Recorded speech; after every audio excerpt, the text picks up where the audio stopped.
అందరికీ నమస్కారం. గీతమ్మ కథల ప్రపంచానికి స్వాగతం. నేను మీ గీతావాణి. ఈ రోజుతో మాలతీ చందూర్ గారి ఆలోచించు అన్న రచన ముగియనున్నది. ఈ రచనపై మీ అభిప్రాయాలను స్వాగతిస్తున్నాను.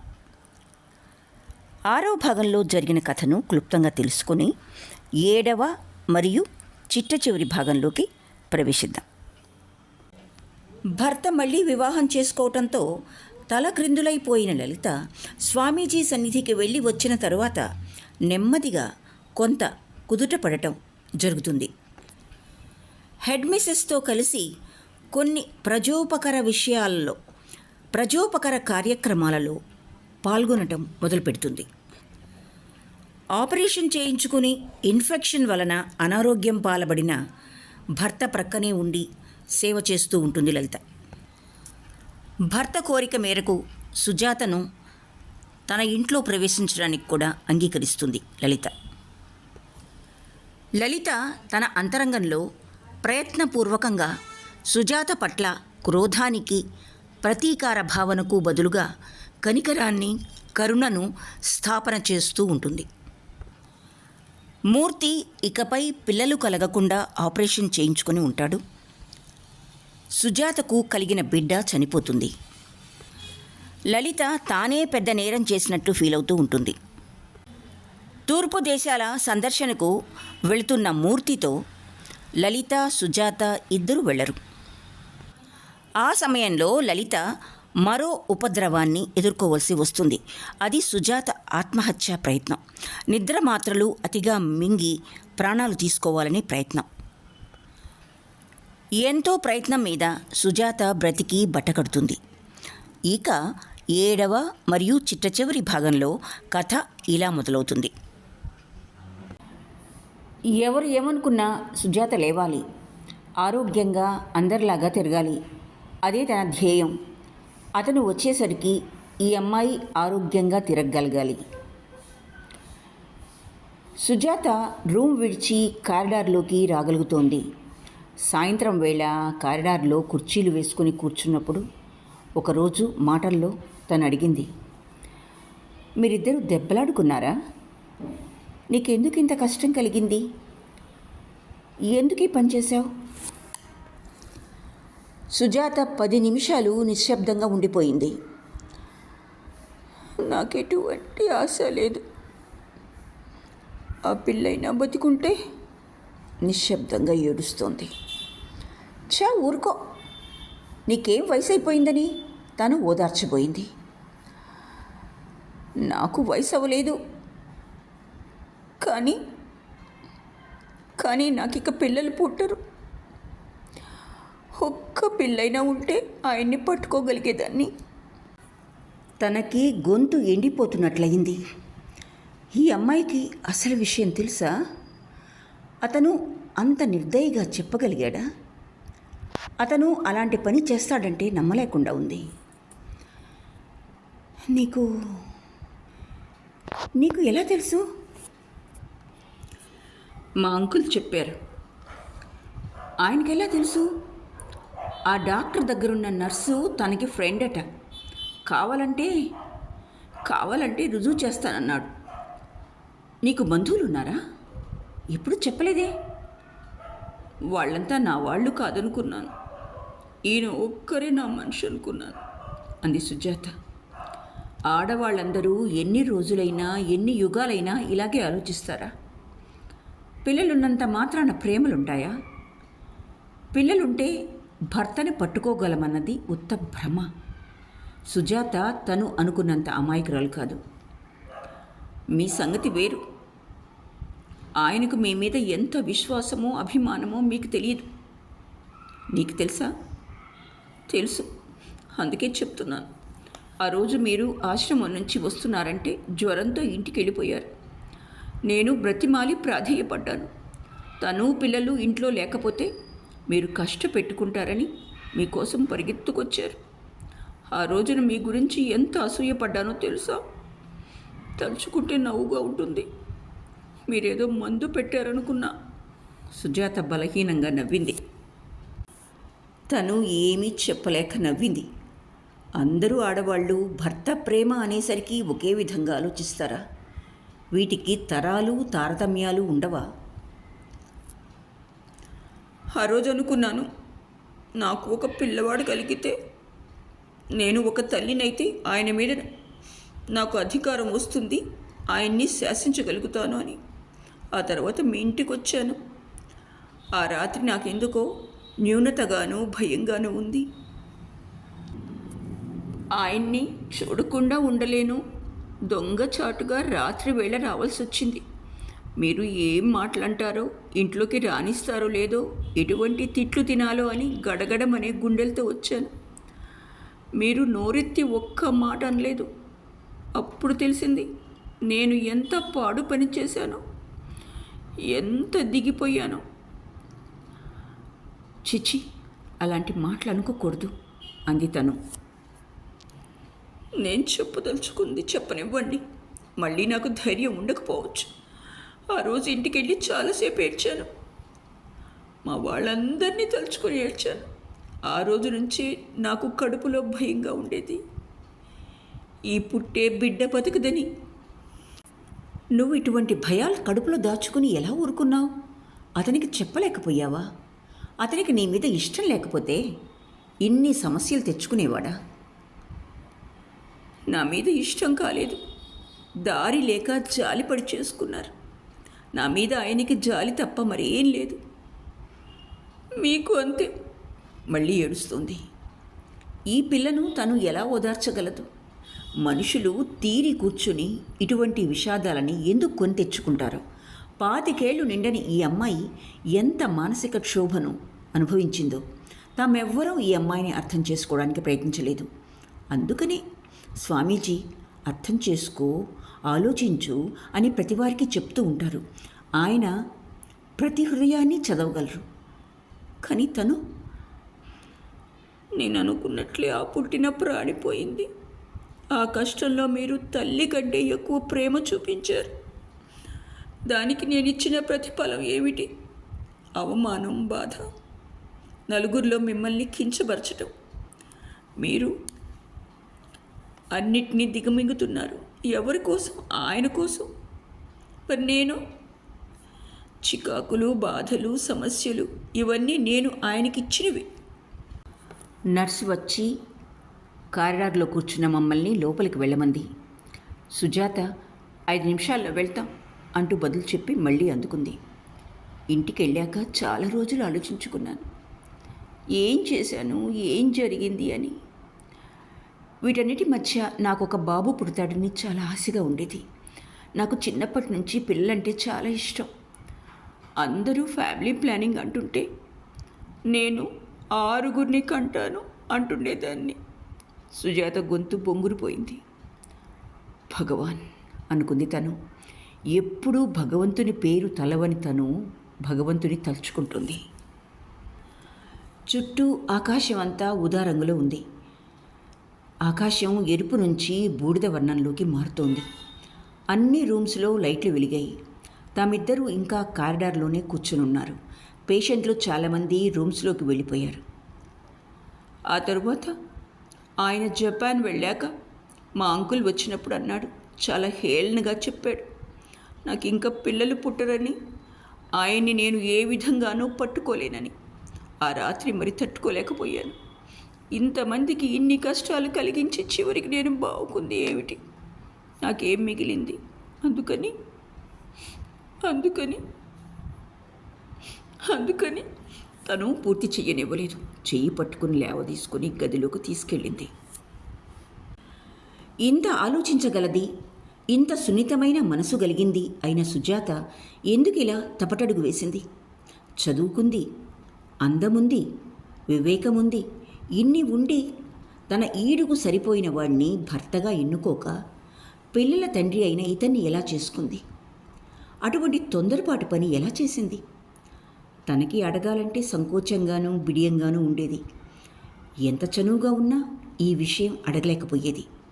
ఒక రోజున మాటల్లో సుజాత అన్నది, నేను మీ ఆఫీస్లో స్టెనోగా 7 ఏడాది, ఈయనకి పిఏగా 7 ఏడాది పనిచేశాను. మీకు తెలుసా?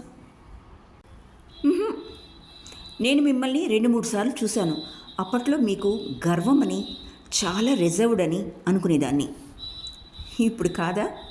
అంది నవ్వుతూ తను. అది గర్వం కాదు, మీకు సహజంగా ఉన్న కాన్ఫిడెన్స్. తర్వాత నేను 2 ఏళ్ల పాటు ఆయన ఆఫీస్లో పనిచేశాను. పిఏగా చేరాక మాకు చనువైంది. అలా అవటానికి నేనే కారణం అనుకుంటా. తను తెల్లబోయి చూసింది.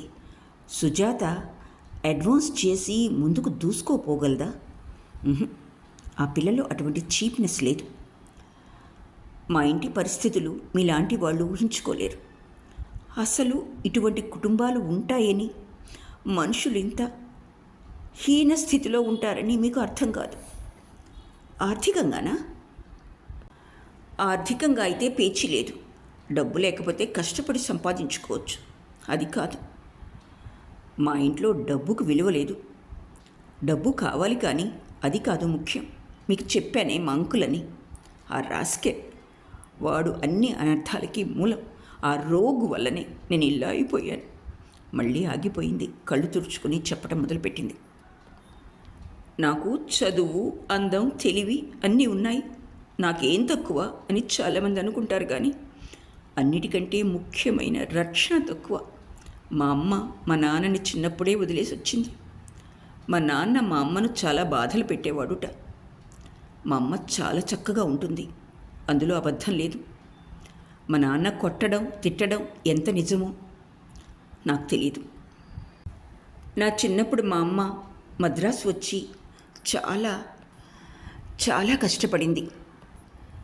చదువు లేకపోవటం చేత బైండింగ్ నేర్చుకుని ఇక్కడ అక్కడ కష్టపడి నన్ను పోషించేది. నాకు తెలివి తెలిసినప్పటి నుంచి ఈ అంకుల్ మా ఇంట్లోనే ఉండేవాడు. నాకు క్రమంగా అంటే పెద్దయిన కొద్దీ తెలిసిందేమిటంటే ఈ అంకుల్ మమ్మల్ని పోషిస్తున్నాడు. మా అమ్మ చేసే ఆ ఉద్యోగం పై పేరుకు తప్ప నిజానికి ఇంటి భారమంతా ఇతనే మోస్తున్నాడని. నేను BA ఫస్ట్ ఇయర్ చదువుతున్నప్పుడు మా అక్క మా ఇంటికి చేరుకుంది. అంత క్రితం మాకు మా బంధువులకి రాకపోకలు లేవు. మా అమ్మ లేచి వచ్చిందని ఎవరూ మా ఇంటికి వచ్చేవారు కాదు. మా అక్కకి మామయ్య వాళ్ళు పెళ్లి చేశారట. ఆ పెళ్ళికి మేము కూడా వెళ్ళలేదు. మా అక్క భర్త పోయాక అక్కడ ఏమీ లేకపోవటంతో పుట్టింటికి చేరుకుంది. పుట్టిల్లు అంటే మా ఇల్లే. పుట్టింటికి వచ్చిన మా అక్క జీవనోపాధి కోసం చదువుకోలేదు, ఉద్యోగంలో చేరలేదు. ఆమెను కూడా మా అంకుల్ ఉద్ధరించడం మొదలుపెట్టాడు. మీకు అర్థమవుతోందా? నేను ఎక్కడి నుంచి పారిపోయి వచ్చాను? అక్కడ ఉంటే ఏమైపోయి ఉండేదాన్ని? ఉద్యోగం చేసుకుంటున్నావుగా? ఉద్యోగం ఉంది, డబ్బుంది, కానీ ఆడదాన్ని. రాత్రి అయితే ఇంటికి వెళ్ళాలి. ఆ ఇంట్లో నోరు లేని నిస్సహాయులైన 2 ఆడవాళ్ళు, వావి వరసలు లేని ఒక మగవాడును. అటువంటి చోట నాకు రక్షణ ఎలా ఉంటుంది చెప్పండి? ఆ రోజున స్వామీజీ అన్నారు, ఆ అమ్మాయి ఏ ఒత్తిడికి లోనై ఈ పని చేసిందో, ఎటువంటి పరిస్థితుల వల్ల ఈ పని చేసి ఉంటుందో ఆలోచించి తెలుసుకో అని.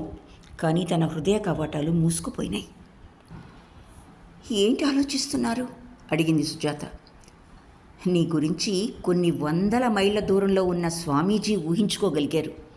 పక్కనున్న నాలాంటి వాళ్ళం సానుభూతి చూపలేకపోయాం. ఏ హాస్టల్లోనన్నా ఉండకూడదా?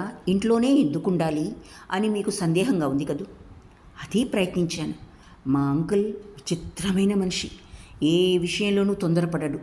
తనకి కావలసిన వాటి కోసం కాచుకుని ఉండి అదను చూసి తన పంజాతో అందుకోగలడు. అతను పైకి తొణకడు. నా మీద అతనికి దురభిప్రాయం లేదు. నన్ను ఆనరబుల్గా పెళ్లి చేసుకుందాం అనుకుంటున్నాడు. చాలా బిట్టర్గా నవ్వింది సుజాత. ఊరుకో. చాలా రోజులు ఊరుకున్నాను. ఎటూ చెప్పకుండా ఊరుకున్నాను. కొన్నాళ్ళు వర్కింగ్ ఉమెన్స్ హాస్టల్లో ఉన్నాను. అక్కడ తిండి పడలేదు. జ్వరం పట్టుకుంది. దాంతో గతి లేక ఇంటికొచ్చాను. రాగానే పెళ్ళి అంటూ పట్టుకున్నాడు. అతను పెళ్లి చేసుకుంటానని అనటంలో మా అమ్మకు కానీ అక్కకు కానీ తప్పు అనిపించలేదు. పైగా ఈ పెళ్లితో మేమంతా ఒకటైపోతామని అనటం మొదలుపెట్టారు. నాకు అప్పుడప్పుడు అనిపిస్తూ ఉంటుంది, నేను నిజంగా మా అమ్మ కడుపున పుట్టానా లేక నన్ను పెంచుకుందా అని. తర్వాత నా చదువు, నా ఉద్యోగం ఇవేమీ నన్ను అంకుల్ నుంచి తప్పించలేవు. నేను ఎవరినో ఒకరిని పెళ్లి చేసుకుని వెళ్ళిపోవాలి. అప్పుడు కానీ అతను తన ఉచ్చులు వేయటం మానుకోడు. కానీ నాకెవ్వరు దొరుకుతారు?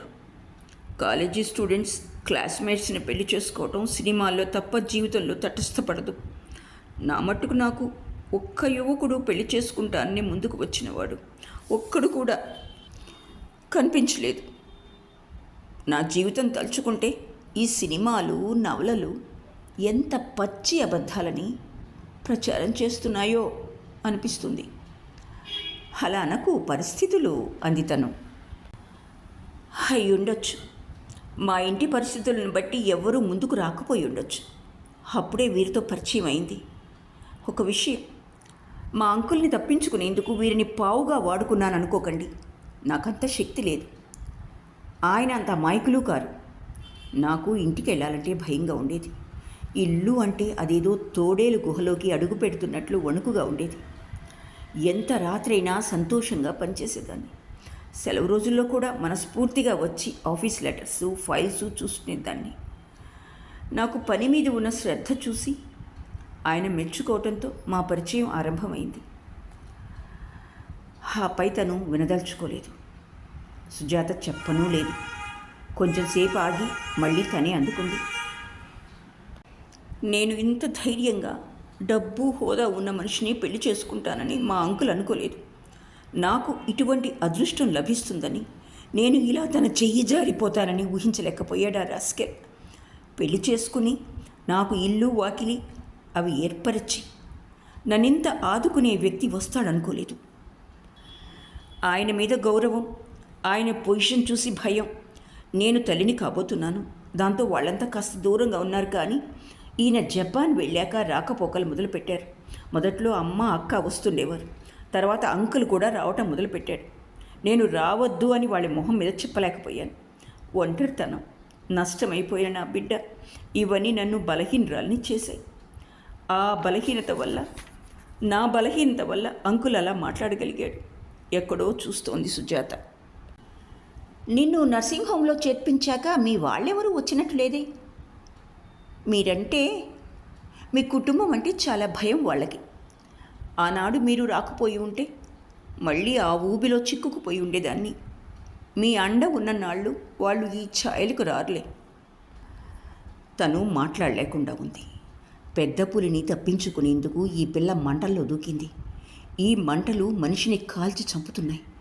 అతను వచ్చాక ఈ అమ్మాయి మనసుని, ఈ పిల్ల భయాలని అర్థం చేసుకుని ప్రవర్తిస్తే బాగుండును. తను ఎలా చెప్తుంది? ఏమని చెప్తుంది? ఇవన్నీ అతనికి తెలుసా? ఇంత వివరంగా తెలియదు, కానీ నాది అన్హ్యాపీ బ్యాక్గ్రౌండ్ అని తెలుసు. జరిగిందేదో జరిగిపోయింది. ఇందులో ఏ ఒక్కటి వెనక్కి తీసుకోలేం. నువ్వు ధైర్యంగా ఉండాలి. నీ వెనక మేమంతా ఉన్నాం. నీకేం భయం లేదు. భయం లేదు, కానీ దేనికోసం బతకడం? మీరు చెప్పండి. దేనికోసం బ్రతకమన్నారు? అతని కోసం, మా కోసం. మా వల్ల నీ జీవితం పాడైపోతే ఒప్పుకోను. నేను ఒకప్పుడు నీకు మళ్ళీనే చచ్చిపోదాం అనుకున్నాను. జీవితం శూన్యం అనుకున్నాను. కానీ ప్రతి జీవితానికి ఒక రియాక్షన్ ఉంటుంది అని స్వామీజీ నాకు నేర్పారు. అదే నేను నీకు చెప్తున్నాను. నీ జీవితం అర్థవంతం చేసుకో.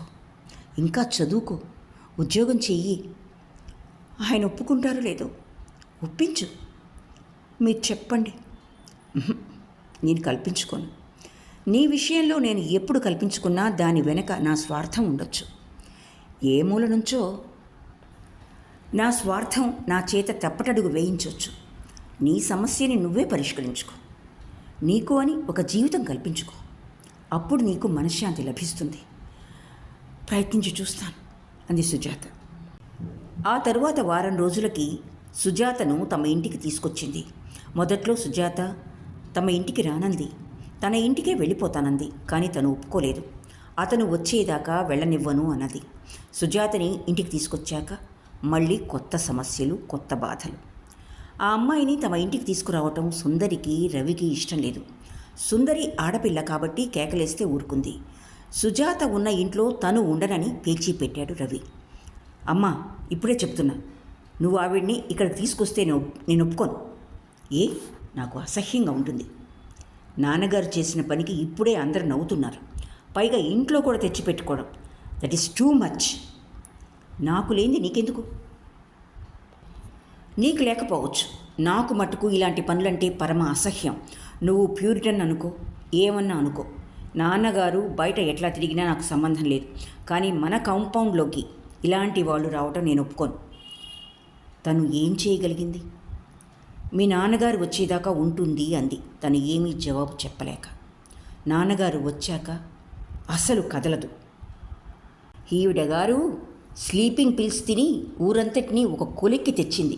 ఈ విషయం మన ఫ్రెండ్స్ అందరికీ తెలుసు. దానికి దీనికి సంబంధం ఏమిటి? రేపు మళ్ళీ ఇలాంటి పని చేసి మన నెత్తిన రుద్దుతుంది. అప్పుడు పోలీసులు మనని పట్టుకుపోతారు. మంచితనానికి కూడా హద్దులుండాలి. ఆవిడ ఇక్కడుంటే నేను ఇంట్లో ఉండను. ఎక్కడికి వెళ్తావు? హాస్టల్లో చేరిపోతా.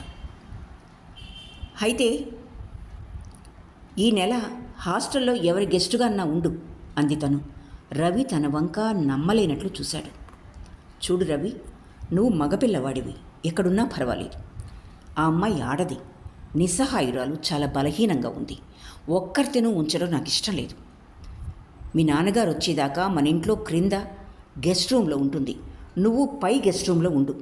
సాధ్యమైనంత వరకు మీరిద్దరూ తారసపడకుండా చూస్తాను. నీకెందుకు ఇంత పట్టుదల? ఆవిడ మనకేమవుతుందని? ఏమీ అవ్వదు, కానీ ఆడపిల్లని అలా ఒంటరిగా వదలటం ఇష్టం లేదు నాకు.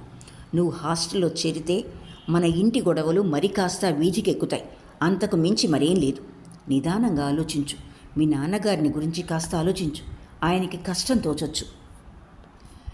రవి హాస్టల్లో చేరలేదు. వాడి మకాం తను పైకి మార్చింది. సుజాత ఆ మరునాడు నర్సింగ్ హోమ్ నుంచి రావటంతో ఈ ఘర్షణ ఆ అమ్మాయి చెవిన పడలేదు. సుజాతని ఇంటికి తీసుకొచ్చినప్పుడు ఇంట్లో పనివాళ్ళు, ముఖ్యంగా వంట మనిషి తనని వింత జంతువు అన్నట్లు చూసింది.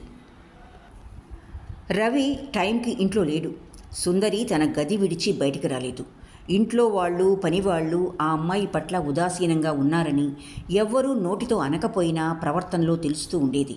సుందరి ఆ అమ్మాయితో ఒక్క మాట కూడా మాట్లాడేది కాదు. ఇంటికి వచ్చిన స్నేహితులు, పరిచయస్తులు హాల్లోంచి లోపలికి కావాలనే తొంగి చూస్తుండేవారు. సుజాత డ్రాయింగ్ రూమ్లో ఉంటే, ఎవరు, మీ కజినా అని ఎరగనట్లు ప్రశ్నించేవారు. తను అవును అని క్లుప్తంగా బదులు చెప్పేది. మేడ మీదకి వెళ్ళి కూర్చోవాలంటే రవి, బయట తోటలో అయితే విజిటర్సు. ఎక్కడ తిరగాలన్నా సుజాతకి మొహమాటంగా, ఇబ్బందిగా ఉండేది.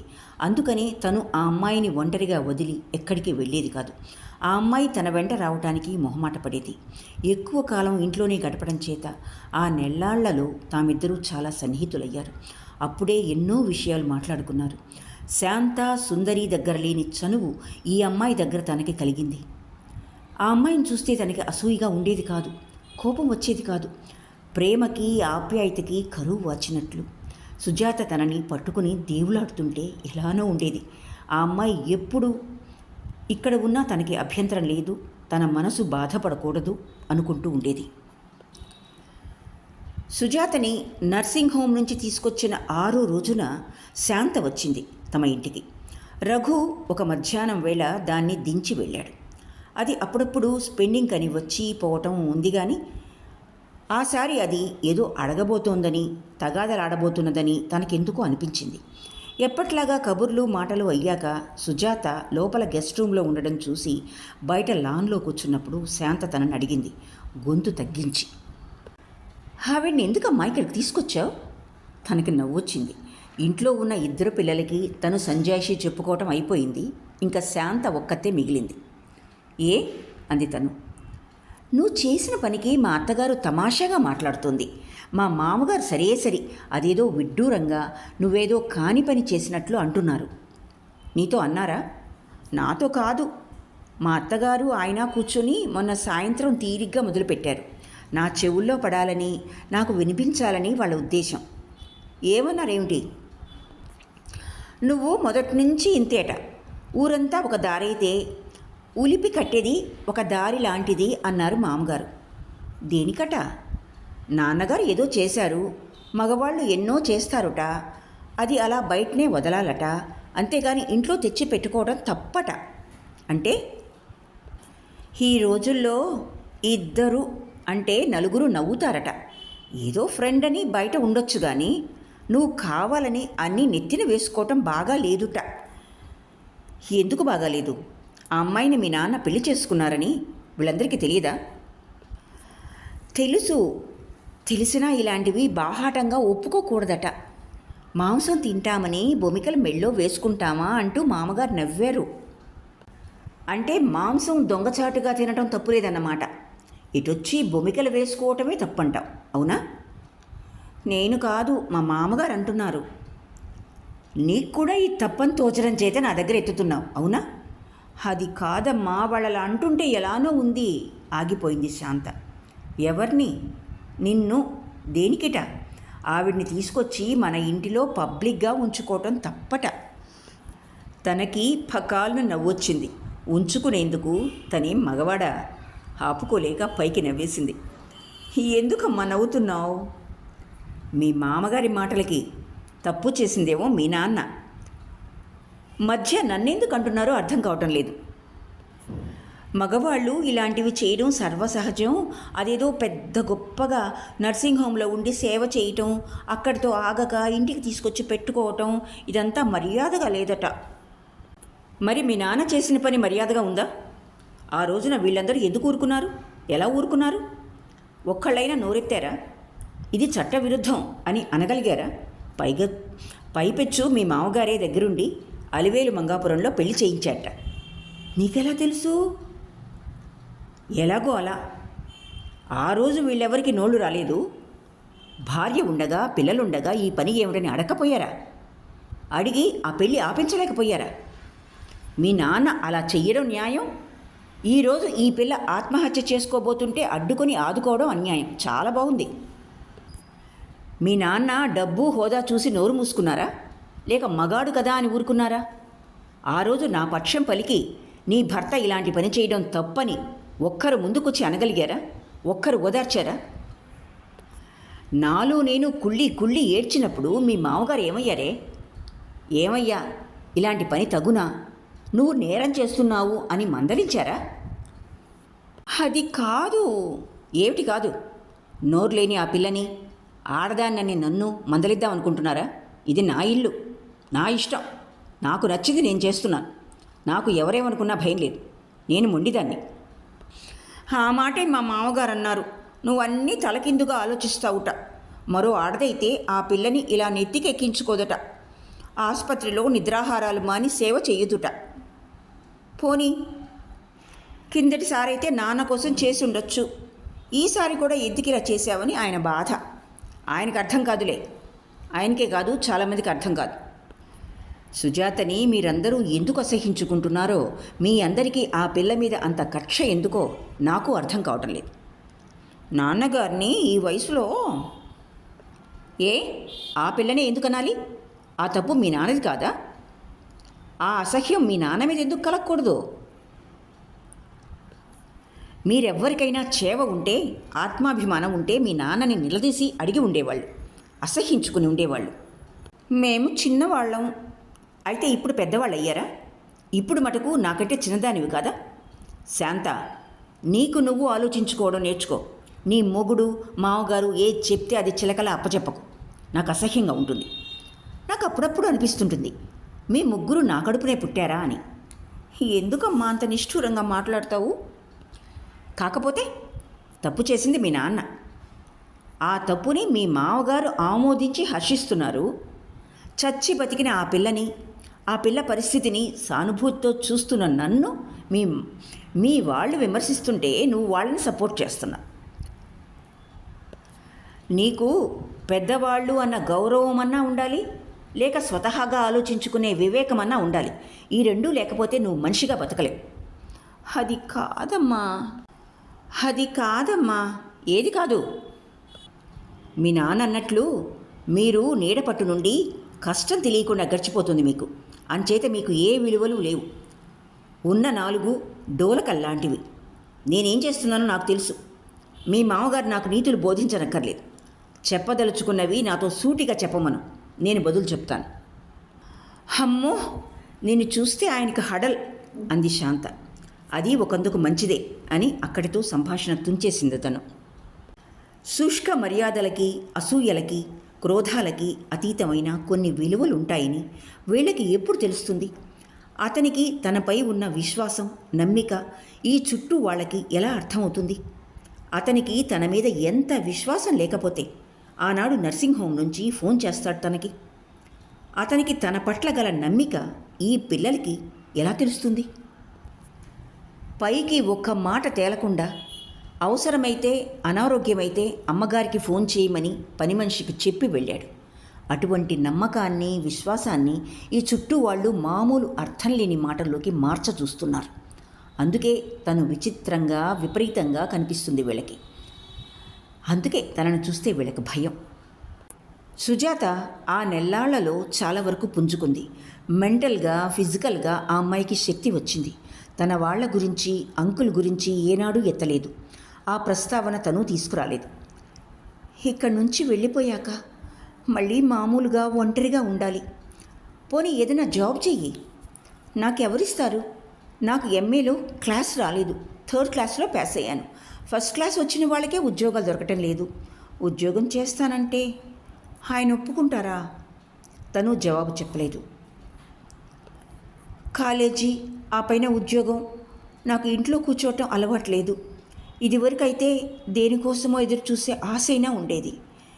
ఇప్పుడు ఎదురు చూసేందుకు ఏమీ లేదు. నువ్వలా నిరాశ పడకూడదు. నేను ఒకప్పుడు ఇలానే నైరాశ్యంతో కృంగిపోతూ ఉండేదాన్ని. ఎటు చూసినా వెలుగు కనిపించేది కాదు. అప్పుడే స్వామీజీ దగ్గరికి వెళ్ళొచ్చాను. ఆయన మాటలతో నాకు చాలా ధైర్యం వచ్చింది. నా కళ్ళు తెరుచుకున్నాయి. ఆయన ఏం చెప్పారో నువ్వు జాగ్రత్తగా విను. భర్త కోసం, పిల్లల కోసం ప్రతి స్త్రీ బ్రతకాలి. ఆ బాధ్యతల్లో తనను తాను పూర్తిగా అర్పించుకోవాలి. కానీ ఎప్పుడో ఒకప్పుడు తానేమిటి, తన ఉనికి ఏమిటి అనే ప్రశ్నకి సమాధానం ఎవరికి వారు వెతుక్కోవాలి అని. మీకు దొరికిందా? దొరికింది కాబట్టే నీతో ఇలా మాట్లాడుతున్నాను. లేకపోతే నేను కూడా అసూయతో, జలసీతో మాడిపోతుండేదాన్ని. నాకెలా దొరుకుతుంది? అది నేను చెప్పలేను. స్త్రీకి భర్త ప్రేమ, ఇల్లు, పిల్లలు ఇవన్నీ కావాలి. కానీ ఇవి కొంత మట్టుకే పరిపూర్ణమైన తృప్తినిస్తాయి. కొన్నాళ్ళు గడిచేటప్పటికీ భర్త లౌకిక ప్రపంచంలో పడి, లౌకిక జీవనంలో పడి దూరం అవుతూ ఉంటాడు. పిల్లలు పెద్దవాళ్ళు అవుతారు. అప్పుడు గృహిణికి, అంటే ప్రతి స్త్రీకి అని కాదు, కొందరికి ఈ ప్రశ్న వస్తుంది, నేనెవర్ని? నాకు ఇంతకంటే ఏ విలువ లేదా? ఇల్లు సంసారం తప్ప నా జీవితానికి మరో అర్థం లేదా అని. అప్పుడే ఆ స్త్రీ ఎదగటం మొదలుపెడుతుంది. ఇవి నా మాటలు కావు, స్వామీజీ చెప్పినవి. ఈ ప్రశ్నలు ఉద్యోగం చేసుకునే స్త్రీలకు రావా? వస్తాయి. రిటైర్ అయ్యాక వస్తాయి. రిటైర్ అయ్యాక మగవాడిని ఒక శూన్యత ఆవహించినట్లే స్త్రీకి కూడా భవిష్యత్ పట్ల, వృద్ధాప్యం పట్ల కొంత భీతి కలుగుతుంది. అప్పుడే ఆధ్యాత్మికమని దేవుడు, పూజలు, పురస్కారాలు మొదలు పెడతారు. వీటి మీద నమ్మకం లేని వాళ్ళు మరో దారి తొక్కుతారు. అవకాశాలు మనని వెతుక్కుంటూ రావు, మనం అవకాశాన్ని వెతుక్కుంటూ వెళ్ళాలంటారు. నిన్నొకసారి ఆయన దగ్గరికి తీసుకెళ్తాను. మీకు ఇలాంటి వాటిల్లో నమ్మకం లేదని అన్నారే ఆయన? లేదు, నాకు బాబాలు, దేవుడు వీటిలో నమ్మకం లేదు. స్వామీజీ మాటలు వింటుంటే అవి ఆధ్యాత్మిక బోధన వలె ఉండవు. నీ కాలం వృధా చెయ్యకు. నీ చుట్టూ వారిని అర్థం చేసుకునేందుకు ప్రయత్నించు. ప్రతి విషయాన్ని జిజ్ఞాసతో చూడు అంటారు. అన్ని సమస్యలకి పరిష్కారం ఉంది, అన్ని యాక్షన్స్కి రియాక్షన్స్ ఉంటాయి అంటారు. నాకు మొదట్లో ఇదంతా గజిబిజిగా అనిపించింది. కానీ రోజులు గడిచిన కొద్దీ ఆయన మాటల్లో నమ్మకం ఏర్పడుతూ వచ్చింది. నేనేం చెయ్యాలి? అది నిన్ను నువ్వు ప్రశ్నించుకో. ఉద్యోగం చెయ్యాలా? ఇంకా చదువుకోవాలా? ఇంటిని చక్కదిద్దుకుంటూ అతని సుఖ సంతోషాల కోసం తాపత్రయపడాలా? అతనికి నీ అవసరం ఎంత? నీకు అతని అవసరం ఎంత? ఇవన్నీ నువ్వు ఆలోచించుకో. ఈ ఆలోచనల్లో అహం, ఆత్మగౌరవం వీటిని వెనక్కి నెట్టి నీకేం కావాలో సూటిగా ఆలోచించుకో. ఈ ప్రశ్నలన్నీ స్వామీజీ నన్ను వేసుకోమన్నారు. నేను నీకు నువ్వు ప్రశ్నించుకోమంటున్నాను. సుజాత బదులు చెప్పలేదు. ఎక్కడో దూరానికి చూస్తూ కూర్చుంది. ఆ నెల్లాళ్ళు అయ్యేసరికి అతను జపాన్ నుంచి తిరిగి వచ్చాడు. అతను వచ్చే రోజుకి సుజాత తన ఇంటికి వెళ్ళిపోయింది. ఎంత చెప్పినా వినలేదు. తనకి ఆ అమ్మాయిలో ఉన్న ఆత్మాభిమానం చూస్తే సంతోషం వేసింది. అతన్ని తన ఇంట్లోనే తన పరిధిలో కలుసుకోవటానికి తయారుగా ఉంది. అతను లేనప్పుడు జరిగిన ఈ దుర్ఘటనలకి తనే సంజాయిషి చెప్పుకుంటుంది. వాళ్ళిద్దరూ సూటిగా మాట్లాడుకుంటారు. ఇది ఒకందుకు మంచిదే అనిపించింది.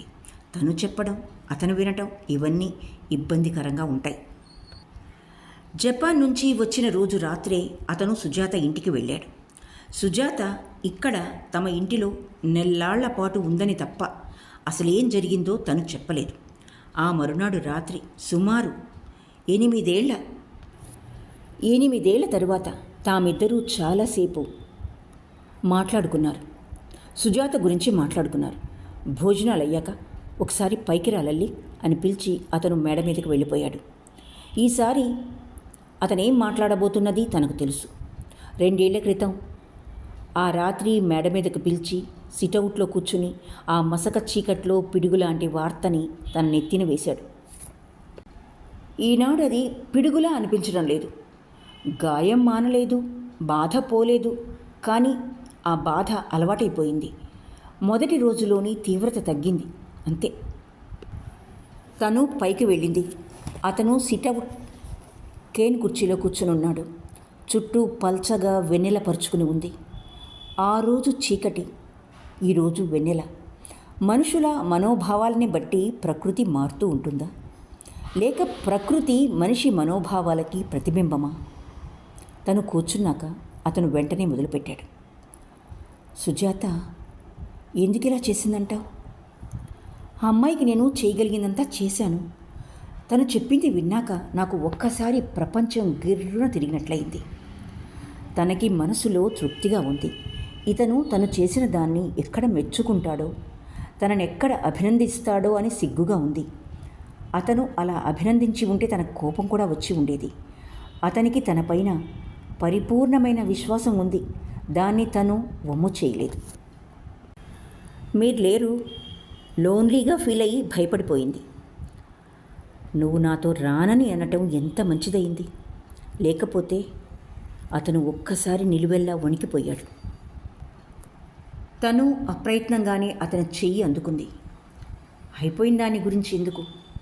సుజాత చేతి నిండా కాలక్షేపం అయ్యేట్టు చూడండి. ఈ విషయంలో నువ్వు కల్పించుకోవా? ఆ మాటే సుజాత చెప్పింది. నువ్వు కల్పించుకోవని, నిన్ను అడగటం న్యాయం కాదని కూడా అన్నది. నేను ఏదో ఒక దారి వెతకాలి. I must find out a way. సుజాతని ఇలా వదిలేస్తే లాభం లేదు. ఒకసారి ఇటువంటి పని చేసిన మనిషి మరొకసారి అప్సెట్ అవదని నమ్మకం లేదు అన్నాడతను. తను నిశ్శబ్దంగా ఊరుకుంది. ఆ తర్వాత మిగతా విషయాలు చాలా మాట్లాడుకున్నారు. అతను సుజాత గురించి ఆలోచిస్తున్నాడని తనకు తెలుసు. పైకి ఇద్దరూ మామూలుగా ఇతర విషయాలు మాట్లాడుకుంటున్నా సుజాత తామిద్దరి మనసుల్లో మెదులుతోంది. తమ ఇద్దరి వంక నిస్సహాయురాలి వలె చూస్తోంది. ఆ రాత్రి 12 దాకా ఆ కబుర్లు ఈ కబుర్లు చెప్పి తను కిందకొచ్చేసింది. ఆ తరువాత తను ఈ స్కూల్ గొడవలో పూర్తిగా తలమునకలైంది. తను హెచ్ఎంతో కలిసి డొనేషన్లు పోగు చేయటం, ఈ చారిటీస్ అని ఆ ట్రస్టులని పట్టుకుని డబ్బు కలెక్ట్ చేయటం, వీటితో చాలా బిజీగా ఉండేది. రోజుకి 24 గంటలు చాలినట్టుండేది కాదు. అప్పుడే ఒక రోజున ఇతను, అయితే మీ బిల్డింగ్ ప్రోగ్రామ్ ఎంత దాకా వచ్చింది, ఎంత కలెక్ట్ అయింది అని అడిగాడు. తను పోగు చేసిన డబ్బు, చేయవలసిన పనులు గురించి వివరాలు ఇచ్చింది. అప్పుడు అన్నాడు, మన కంపెనీ చారిటబుల్ ట్రస్ట్ ఏర్పాటు చేద్దాం అనుకుంటోంది. అందులో మీ స్కూల్కి కొంత డైవర్ట్ చేస్తాను అన్నాడు. తను అతని మాటలు విని మామూలుగా ఊరుకుంది. ఏ 10,000 20,000 అనుకుంది. అతను తన పేరున 2 లక్షలు ఇవ్వబోతున్నాడని ప్రకటించినప్పుడు దిమ్మెరపోయినట్లు చూసింది. అతను ఎందుకు ఇంత మొత్తం ఇస్తున్నాడు? తన పేరున ఎందుకు ఇస్తున్నాడు? లైబ్రరీ, ల్యాబొరేటరీ రెంట్కి డొనేషన్ ఇస్తానని ఎందుకన్నాడు? ఇది గౌరవమా, ప్రేమ? ఏమో. ఈ హాల్స్ 2 కడుతున్నప్పుడే సుజాత ఒక నిర్ణయానికి వచ్చింది. ఆ అమ్మాయి ఉద్యోగం చేయడానికి ఇష్టపడలేదు. స్టేట్స్ వెళ్ళి హయ్యర్ స్టడీస్లో చేరతానని మొదలుపెట్టింది. అతను మొదట్లో ఒప్పుకోలేదు. ఆ అమ్మాయికి సీట్ దొరకడానికి చాలా కష్టపడాల్సి వచ్చింది. సుజాత ఎట్లా వాదించి ఒప్పించిందో తనకైతే తెలియదు. అతను చివరికి ఆ అమ్మాయి హయ్యర్ స్టడీస్కి వెళ్ళటానికి ఒప్పుకున్నాడు. స్టేట్స్లో ఉన్న ఫ్రెండ్స్ ద్వారా ఈ అమ్మాయికి ఎంబీఏలో సీట్ తెప్పించాడు. సుజాత ఖర్చులు పెట్టుకుని వెళ్ళే మాటుంటే అక్కడ సీటు దొరుకుతుందని అన్నారు. ఆ అమ్మాయి ప్రయాణానికి ఏర్పాట్లు మొదలుపెట్టాడు అతను. సుజాత పై స్టడీస్కి వెళ్ళిపోవటానికి నిశ్చయించుకుని ఆ నిశ్చయం చెప్పడానికి వచ్చినప్పుడు తనకు చాలా ఆనందం కలిగింది. ఆ సంతోషంలో స్వార్థం ఏమాత్రము లేదు. అతను పూర్తిగా తనవాడైపోతున్నాడనే భావం తనకేమాత్రం రాలేదు. సుజాత విశాలమైన ప్రపంచంలోకి వెళ్తోంది. తన వ్యక్తిత్వాన్ని నిలబెట్టుకుని తన అస్తిత్వాన్ని, తన ఉనికిని గ్రహించుకుంది అన్న విషయం తనకి చాలా ఆనందాన్ని ఇచ్చింది. సుజాత, నేను మనస్ఫూర్తిగా చెప్తున్నాను, నీ నిర్ణయం నాకు చాలా సంతోషాన్ని ఇచ్చింది. ఇందులో నా గురించి ఆలోచించి కాదు, నీ గురించి. నువ్వు ఈ చిన్న పరిధి దాటి వెళ్ళి నీ ప్రపంచాన్ని, దృక్పథాన్ని సువిశాలం చేసుకుంటున్నావు. అది నాకు చాలా సంతోషంగా ఉంది. 50 ఏళ్ళు పైబడబోతున్న నేను నీలాగా దేశాలు దాటి వెళ్ళలేను. నువ్వు చిన్నదానివి. వచ్చిన అవకాశాన్ని జారవిడ్చుకోకుండా నీకు కావలసిన మార్గాన్ని వెతికి పట్టుకున్నావు. నాకు చాలా సంతోషంగా ఉంది. నాకు తెలుసు మీరు నన్ను అర్థం చేసుకుంటారని, ఈ నిర్ణయానికి ఆనందిస్తారని. ఎవరు ఒప్పుకున్నా ఒప్పుకోకపోయినా మీరు నా వెనక ఉండి నన్ను సమర్థిస్తారని నాకు గట్టి నమ్మకం ఉంది అంది సుజాత చాలా దృఢంగా. నేను ఇలా చెప్తున్నానని ఆశ్చర్యపడకు. విశాలమవుతున్న నీ ఈ కొత్త జీవితం నుంచి ఏ పరిస్థితిలోనూ భయపడి పారిపోకు. సుజాత ఒక్కసారి తన వైపు చూసింది. నాకు చదువుకోవాలనుంది, మిగతా కోరికలు చచ్చిపోయాయి అంది చాలా నెమ్మదిగా. తనకి తెలుసు సుజాత విగత జీవిగా ఈ లోకంలోకి ప్రవేశించిన ఆ పసికందుని తలుచుకుంటున్నదని. తాను సుజాతకి అన్నీ ఇవ్వగలదు, కానీ ఆ నష్టాన్ని భర్తీ చేయలేదు. ప్రతి విజయంలోనూ ఎక్కడో ఒక అపశృతి, ఎక్కడో ఒక పరాజయం. ఇంతే జీవితం అనుకుంది తను స్వామీజీ దగ్గరికి రెండోసారి ఎప్పుడు వెళ్ళింది? సుజాత అమెరికా వెళ్ళటానికి నిశ్చయించుకున్న తరువాత తనే కావాలని సుజాతని ప్రయాణం చేసింది. స్వామీజీకి సుజాతను చూపించాలి. తను తనలోని బాధలని, బలహీనతలని జయించగలిగింది. ఎదుటి వ్యక్తిని గురించి ఆలోచించడం నేర్చుకుంది. ఎందుకు అని తవ్వి లోతుకు పోయి ఆలోచిస్తోంది. ఆ ఆలోచనల వల్లే ఈనాడు తనకి సుజాత మీదున్న కోపం, ద్వేషం, అసూయ ఇవి సానుభూతిగా, వాత్సల్యంగా మారాయి. ఆ పిల్ల పరిస్థితిని, ఆ అమ్మాయి మనోవేదనని అర్థం చేసుకోగలుగుతోంది. సుజాతని స్వామీజీకి చూపించాలి. తాము ఆశ్రమానికి బయలుదేరుతున్న రోజున అతను ఊళ్ళోనే ఉన్నాడు. పూర్వంలాగా వెంట వస్తానని పట్టుబట్టలేదు. తను సుజాత కలిసి వెళ్తున్నామంటే వద్దు అనలేదు. 2 రోజులు ఉండి వస్తామని బయలుదేరింది. సుజాత మొదట్లో ఈ ప్రయాణానికి భయపడింది. స్వామీజీ ఏమనుకుంటారు, ఆశ్రమవాసులు తనను చూసి ఏమంటారో అని సంకోచపడింది. అక్కడి వారు ఇతరుల విషయాల్లో ఎంత అనాసక్తులో కళ్ళతో చూశాక గాని నమ్మలేకపోయింది. తాను ముందుగానే స్వామీజీకి రాసింది. తాము 2 రోజుల కంటే ఉండలేమని. ఎప్పటికప్పుడు తన స్కూలు కార్యకలాపాల గురించి స్వామీజీకి రాస్తూ వచ్చింది. ఈసారి తాము ఆశ్రమం చేరుకునేటప్పటికీ మధ్యాహ్నం 1 గంట అయింది. ముందుగానే ఉత్తరం రాసి ఉండడం చేత తమ కోసం భోజనం సిద్ధంగా ఉంచారు. ఆశ్రమంలో అందరూ నిత్యకృత్యాల్లో మునిగి ఉన్నారు. తంబి ఎప్పట్లాగా తమ కాటేజీ చూపించి స్నానాధికాలు అయ్యాక కుటీరానికి భోజనం తీసుకొచ్చాడు. సాయంత్రం స్వామీజీని చూడటానికి అవుతుందా? భోంచేశాక తను తంబిని అడిగింది. కనుక్కొని చెప్తాను. బహుశా సాయంత్రం మీకోసం ఖాళీగా ఉంటారనుకుంటా. నిన్న మీ ఉత్తరం చూశాక ఈరోజు విజిటర్స్ ఎవరిని కలుసుకోనని చెప్పారు అన్నాడు. అయితే 3ంటికి మేము సిద్ధంగా ఉంటాము అంది తను. 4ంటికి స్వామీజీ దగ్గర నుంచి రమ్మని కబురు వచ్చింది. సుజాత బెరుగ్గా, భయంగా తన వెంట వచ్చింది. స్వామీజీ ఇద్దరినీ పలకరించారు నవ్వుతూ. అతని క్షేమ సమాచారాలు విచారించారు. అయితే తలమునకలుగా పనుల్లో పడ్డావన్నమాట. అవును, ఆ రోజు మీరు చెప్పారుగా, అందుకే వచ్చిన అవకాశాన్ని జారవిడ్చుకోకుండా పట్టుకున్నాను. నాకిప్పుడు ఏ ఆలోచనలు లేవు, స్కూల్ ఇంప్రూవ్మెంట్ తప్పించి. స్వామీజీ మందహాసం చేసి సుజాత వైపు తిరిగి, స్టేట్స్కి వెళ్ళేందుకు నిర్ణయించుకున్నావా అని ప్రశ్నించారు. అవును, నాకు ఎంబీఏ చేయాలని ఉంది. ఎంఏలో క్లాస్ రాలేదు, ఎకనామిక్స్ చేశాను. ఆ తర్వాత స్వామీజీ నవ్వుతూ కుతూహలంగా ప్రశ్నించారు. ఆ తర్వాత గురించి ఇంకా ఏం ఆలోచించలేదు. ఆలోచన అన్నది ఎప్పుడూ ఎక్కడా నిలిచిపోకూడదు. అది జీవనదిలాగా నిరంతరం ప్రవహిస్తూ ఉండాలి. నిత్య చైతన్యంగా ఉండాలి. అప్పుడే జీవితం చైతన్యవంతంగా ఉంటుంది. సుజాత తల ఉంచుకుని వింటోంది. నువ్వు అక్కడికి వెళ్ళాక ఒక్క నీ స్టడీస్తో ఆగిపోకు. ఫారిన్ లాంగ్వేజెస్ నేర్చుకో. జర్మనో, ఫ్రెంచో, ఇటాలియనో ఏదో ఒక భాష నేర్చుకో. ఇతర దేశాల వారితో, ఇతర భాషల వారితో కలిసి మెలిసిపోవటం అలవర్చుకో. అప్పుడే నీకంటే బాధలు పడ్డవారు, నీకన్నా మానసిక వ్యధ చెందినవారు, నీకంటే దుఃఖితులు కనపడతారు. కంపారిజన్ వల్ల కానీ నీ బాధ ఎంత చిన్నదో, నీకొచ్చిన అవకాశం ఎంత ఉన్నతమైందో నీకు అర్థం కాదు. నీలోకి చూసుకుంటూ, నీ గురించే ఆలోచించుకుంటూ ఎల్లప్పుడూ బాధపడటం అర్థవిహీనమైన పని. నీ చుట్టూ వారిని గురించి తెలుసుకో. అప్పుడే నీ బాధలు, సమస్యలు ఎంత స్వల్పమైనవో బోధపడతాయి. సుజాత తల ఊపింది. స్వామీజీ మళ్ళీ చెప్పడం మొదలుపెట్టారు. మన దేశంలో చాలామంది స్త్రీలు, సగటు ఆడవాళ్ళు నువ్వు ఎదుర్కొన్న సమస్యలనే ఎదుర్కొంటున్నారు. చదువుకున్నంత మాత్రాన స్త్రీలు తమ సమస్యలని పరిష్కరించుకోలేరు.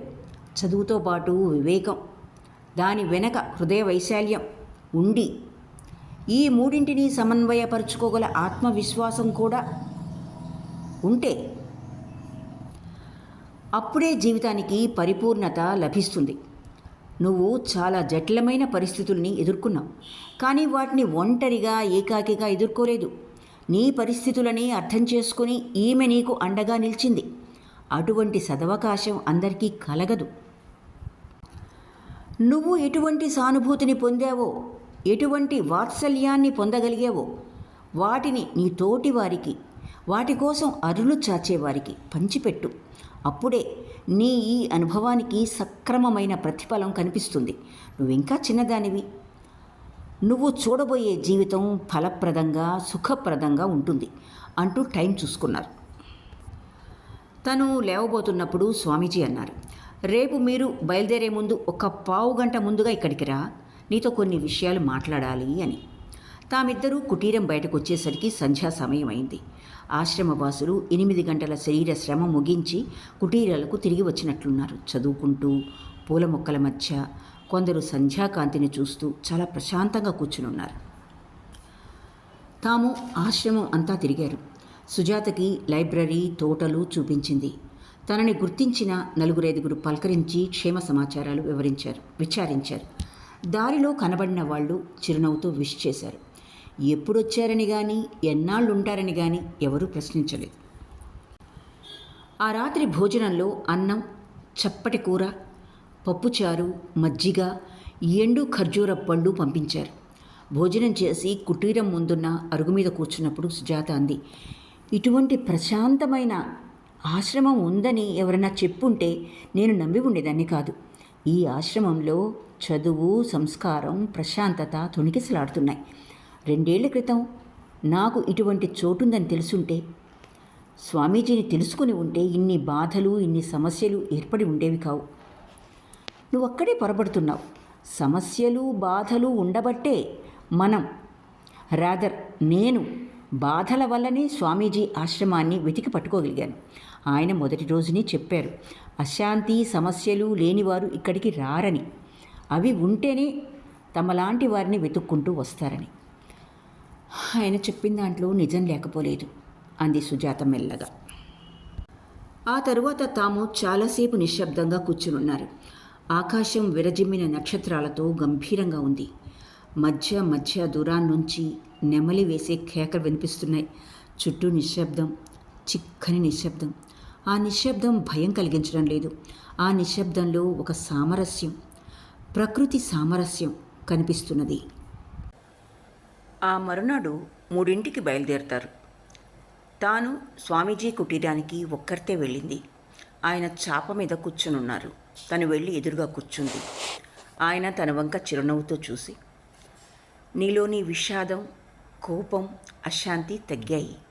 నీ ముఖం ప్రశాంతంగా ఉంది, కళ్ళల్లో తృప్తి కనిపిస్తున్నది అన్నారు. నాకిప్పుడు ఎవరి మీద కోపం లేదు. అది నిర్లిప్తతతో అంటున్నమాట కాదు. ఆయన ఆగి అన్నారు, నువ్వు నీ జీవితాన్ని కొత్త ధ్యేయం ఏర్పరచుకొని చైతన్యవంతం చేసుకున్నావు. అది నాకు చాలా సంతోషంగా ఉంది. నీకు మరో విషయం చెప్పదలిచి ప్రత్యేకంగా రమ్మని చెప్పాను. క్షణమాగి, నువ్వు నీ భర్తని క్షమించావని, అతని మీద కోపం పోయిందని అనుకుంటాను. తను మాట్లాడలేదు. క్షమించానని నిన్ను నీవు పై స్థానంలో కూర్చోబెట్టుకోకు. క్షమించే వ్యక్తి ఉన్నతాసనంలో, క్షమార్హుడు క్రింద ఉన్న దృష్టితో చూడకు. అతన్ని అర్థం చేసుకో, సానుభూతి చూపించు. అతని తప్పుని నువ్వు మర్చిపోయినట్లు ప్రవర్తించు. జరిగిన పొరపాటుని తిరగదోడి అతన్ని కించపరచకు. ఆ పని చేసిన రోజున నీ ఈ సాధనంతా బూడిదలో పోసిన పన్నీరవుతుంది. జరిగిన సంఘటన మర్చిపోలేను, కానీ మర్చిపోయేందుకు ప్రయత్నిస్తాను. అతను చేసిన పనిని తిరగతోడి కించపరచను. ఒకవేళ అలాంటి ప్రేరణ నాలో కలిగినప్పుడు మీ మాటలు వెంటనే జ్ఞాపకం వచ్చి నన్ను నేను అదుపులోకి తెచ్చుకుంటాను. అంత మటుకు నిశ్చయం అన్నది తను. పద, మిమ్మల్ని గేటు దాకా పంపించి వస్తాను. తను ఆశ్చర్యంతో ఆయన వంక చూసింది. ఆయన నవ్వి, పోయినసారి నీ మనసు డోలాయమానంగా ఉంది. నీకు తిరిగి వెళ్ళాలని లేదు. అప్పుడు నేను కఠినంగా ఉండకపోతే నువ్వు వెళ్ళి ఉండేదానివి కాదు. ఇక్కడ ఉండిపోవటానికి ఎన్నో కారణాలు చెప్పి ఉండేదానివి. నీకు అటువంటి అవకాశం ఇవ్వకూడదని నేను బయటకొచ్చి పంపించలేదు. ఈసారి నువ్వు స్థిరచిత్తంతో చేయవలసిన పనులు ఎన్నో ముందు ఉంచుకుని వచ్చావు. వెనక్కు తిరిగి చూడకుండా ముందుకు పయనించేటువంటి ఉత్సాహం, ఆత్మస్థైర్యం నీకు కలిగాయి. అందుచేతనే గేటు దాకా వచ్చి పంపిస్తానంటున్నాను అన్నారు. తను మాట్లాడలేకపోయింది. 2 చేతులు ఎత్తి నమస్కరించి కారులో కూర్చుంది. లలిత ప్రస్తుతంలోకి వచ్చింది. ఎవరో సన్నగా పాడుతున్నారు. తల ఎత్తి చూసింది. ఎవరో స్టూడెంట్ కాబోలు. విందు సమయంలో త్యాగరాజ కృతి పాడుతోంది. వివరము తెలిసిన ఘనులకు మృక్కెద, వితరణ గుణ త్యాగరాజ వినుత. నెమ్మదిగా లలితంగా పూర్తి అయింది. తమ విందు కూడా పూర్తయింది. అందరూ లేచారు. చేతులు కడుక్కొని తమలపాకులు వేసుకొని ఒకరొక్కరి వద్ద సెలవు తీసుకుని తమిద్దరూ కారులోకి ఎక్కుతున్నారు. ముందు సీట్లో పూలమాలలు, వెనక సీట్లో తామిద్దరు. లలిత, పై వారం మన కమిటీ మీటింగ్కి డేట్ ఫిక్స్ చేస్తున్నాను అంది కదలబోతున్న కారు దగ్గర నిల్చున్న హెచ్ఎం. ఈ నెలంతా సుజాత ప్రయాణంతో బిజీగా ఉంటాను. నెక్స్ట్ మంత్ నుంచి మళ్ళీ మొదలు పెడదాం. ఈ ఒక్క నెల మీరు కూడా రెస్ట్ తీసుకోండి అంది తను నవ్వుతూ. ఈ ఒక్క నెలే నీకు టైం ఇస్తున్నాను. పై నెల 3వ తారీఖు నుంచి నిన్ను ఊపిరి తీసుకొనివ్వను. అలాగే అంది తను. ఇంకా ఏమిటి, మళ్ళీ ఏమిటి అని అడిగాడు అతను. హై స్కూల్ని కాలేజీ చేయాలనుకుంటున్నాం. 5 లక్షలు రిజర్వ్ ఫండ్ ఉంటే గానీ పర్మిషన్ ఇవ్వరు అంది తను. మై గాడ్ అన్నాడు అతను. కారు కదిలింది. సమాప్తం. ఇక్కడితో మాలతీ చందూర్ గారి ఆలోచింపజేసే రచన ఆలోచించు సంపూర్ణమైంది. ఈ రచన మీకు నచ్చినట్లయితే లైక్ చేయండి, షేర్ చేయండి మరియు సబ్స్క్రైబ్ చేసుకోండి. మీ అభిప్రాయాలను, సూచనలను తప్పకుండా తెలుపండి. మరొక మంచి రచనతో మీ ముందుకు వచ్చేలోగా సెలవు మరి.